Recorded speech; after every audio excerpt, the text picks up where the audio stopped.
Hello अस्सलाम वालेकुम नाज़रीन, मैं डॉक्टर माडा उम्मीद करते हैं आप सब खैरियत से होंगे। नाज़रीन, इसराइल ईरान वॉर के अंदर आप देखते हैं कि आए रोज़ कशीदगी बढ़ती हुई दिखाई देती है। अब आप देख रहे होंगे कि इसराइल के अंदर एयरपोर्ट्स पर अब दंगे फसाद होना शुरू हो गए। एक रिपोर्ट है, इसराइली एक चैनल है N12 न्यूज़, वो ये रिपोर्ट अभी कर रहा है कुछ देर पहले कि chaos at Ben Gurion airport, जो इसराइल के अंदर एक एयरपोर्ट है जिसका नाम बेन गुरियन है, वहाँ पर क्योस है, वहाँ पर अफरा तफरी है। और वो कहते हैं कि पिछले दिनों में 200 पैसेंजर्स को बोर्ड करने के लिए हमें अप्रूवल मिला था, लेकिन कुछ फ़्लाइट्स गई, but today the number has drop back to 50, और ये 200 से 50 का जो नंबर है वो कम कर दिया गया। Many passengers were left furious at the check in counters after arriving at Ben Gurion airport. और उसके साथ वो लिखते हैं कि ग्राउंड क्रू मेंबर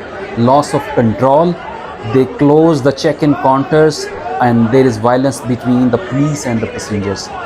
ये हालात इस वक्त इसराइल के अंदर हो गए। पिछली एक वीडियो हम आपको वो भी दिखाएंगे कि जिसमें लोग अपने घर छोड़कर और वो खुले मैदानी इलाकों की तरफ ट्रैवल करते हुए दिखाई देगी। ये कोई मीडिया रिपोर्ट नहीं कर रहा, बल्कि ये इसराइल का एक चैनल है जिसको वो रिपोर्ट करते हुए दिखाई देता है। तो जनाब, वॉर की जो सूरत हाल है वो ना सिर्फ ईरान में है कशीदगी, बल्कि अब इसराइल भी इसका जो है वो उसमें शामिल हो गया है, जिसके साथ बाकी ममालिक भी हैं, वो भी आपके साथ शेयर करेंगे। लेकिन अब सूरत हाल काफ़ी जो है वो कशीदा होती हुई दिखाई देती है।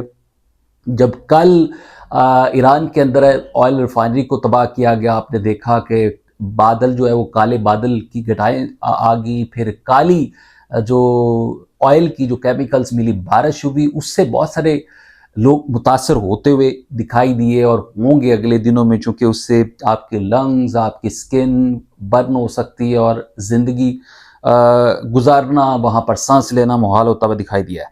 दूसरा, CBNC एक न्यूज़ एजेंसी है, वो रिपोर्ट करती है कि Iran it won't surrender as war with the USA एंड द Israel enter the second week. और ये अगला वीक में जब दाखिल होगी, ईरान जो है ना वो कभी भी इसको सरेंडर नहीं करेगा। सरेंडर सिर्फ उस सूरत में कर सकता है कि वो अमेरिका की जो शराइत हैं उस पर जनाब जंग बंदी हो सकती है, सीज फायर हो सकता है, लेकिन ईरान कभी भी सरेंडर नहीं कर सकता। ये इसराइल, अब इसका मतलब ये है कि इसराइल ये चाह रहा है कि वो इस वॉर को सीज फायर की तरफ लेके जाए।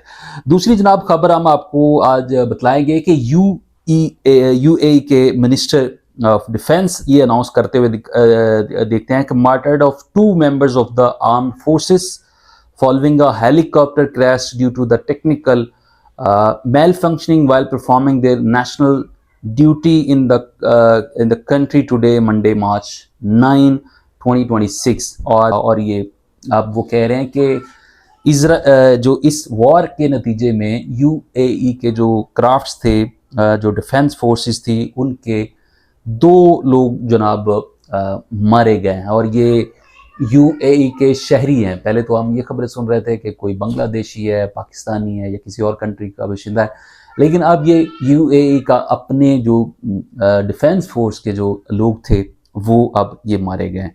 तो इस वक्त जनाब हालात जो है वो कशीदा होते हुए दिखाई देते हैं।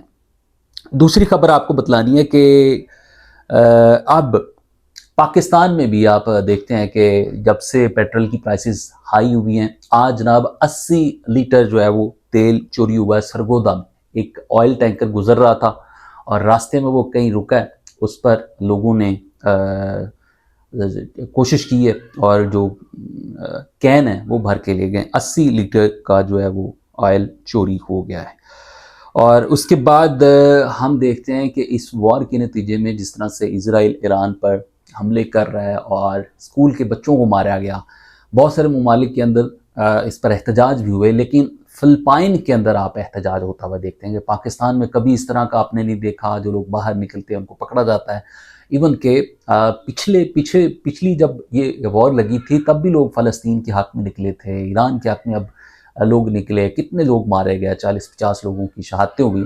तो ये आप देखें कि इस गवर्नमेंट में آپ اسرائیل کے خلاف آپ اس جنگ میں اگر ایران کی حمایت کرتے ہیں تو آپ باہر احتجاج نہیں کر سکتے، لیکن فلپائن کے اندر آج یہ دھرنے ہوتے ہوئے دکھائی دیے ہیں۔ اور آج آپ نے دیکھا کہ وہ جو یو ایس اے کا مرائن کا جو مرین کا ایک سپاہی تھا جس نے ایک کانفرنس کے اندر یہ کہا تھا کہ نو وار، اس نے یہ ڈیمانڈ کی تھی، آج جناب اس کو رہا کر دیا۔ جس امریکی فوجی نے ایران جنگ کے خلاف بغاوت کی، آج وہ رہا ہوا تو اس نے پہلا نعرہ فلسطین کو آزاد کرو کا لگایا ہے۔ یہ جناب امریکہ کے اندر بھی اب آوازیں بلند ہونا شروع ہو گئی ہیں۔ ہم نے آپ کو پہلے بتلایا تھا کہ 12% لوگ صرف یہ حمایت کرتے ہوئے دکھائی دیتے ہیں اس وار کو۔ آپ نے پہلے کبھی یہ امریکہ نہیں دیکھا، پچھلی جو جنگیں ہوئی اس میں 88%، 92% وار کو سپورٹ کیا گیا، لیکن اس وار میں امریکنز اس وار کے اگینسٹ کھڑے ہیں کہ یہ جنگ ہماری نہیں بلکہ یہ اسرائیل کی جنگ ہے۔ اور اب جناب اگلی جو خبر آپ کو بتائیں کہ ایران نے وارننگ جاری کر دی تھی کہ ہم نے اسرائیل کے تمام ڈیفیوز ریڈار ختم کر دیے، اسرائیل جان بچا کے جانا چاہتے ہیں تو چلے جائیں ورنہ اب نہیں بچیں گے۔ تو اسرائیل اپنے علاقے چھوڑ کر جا رہے ہیں، جو ہم نے پہلے آپ کو بتلایا کہ یہ اسرائیلی جو ہے اپنے گھروں کو چھوڑ کر وہ کھلے میدانوں کی طرف دوڑ رہے ہیں۔ دوسرا ایئرپورٹس کی سچویشن آپ کو بتلائی ہے کہ ایئرپورٹس پر کیوس ہے، وہاں کا ہنگامے ہرائی ہیں، اور وہاں پہ جس ایئرپورٹ پر فلائٹس کو اجازت دی گئی تھی، اپروول دیا گیا تھا، اس کو جناب اب کاؤنٹرز کو بند کر دیا گیا۔ وہاں پر افراتفری، لوگ بھاگ کر اس ملک کو چھوڑ کر جانا چاہتے ہیں۔ ایران کے جو سپریم جو انقلابی گارڈز کے ترجمان ہے، اس نے آج یہ کہا ہے کہ اگر پڑوسی ٹرمپ کو روکنے میں ناکام رہے تو تیل جناب 200 بیرل فی لیٹر جو ہے بیرل تک وہ پہنچ جائے گا۔ اگر آپ $200 فی بیرل سے زیادہ تیل برداشت کر سکتے ہیں تو اس کھیل کو جاری رکھیں، یہ کہنا ہے انقلابی پاسداران انقلاب کے جو گارڈز کے ترجمان ہیں، اس نے آج یہ میڈیا پر سٹیٹمنٹ دی ہے۔ تو اس کا مطلب یہ ہے کہ اب نہ ہرمز بند رہے گا، تو یہ معاشی طور پر تمام ممالک کے لیے خطرہ ہے، بلکہ امریکہ کے لیے اس سے بھی زیادہ خطرہ ہو سکتا ہے۔ تو جناب ابھی تک کی یہ اپڈیٹس ہیں، نئی ڈیولپمنٹس اپڈیٹ رہنے کے لیے میرے چینل کو سبسکرائب کر لیں، بیل آئیکن پریس کر لیں تاکہ میری ویڈیوز آپ تک بر وقت اور تسلسل کے ساتھ پہنچتی رہے۔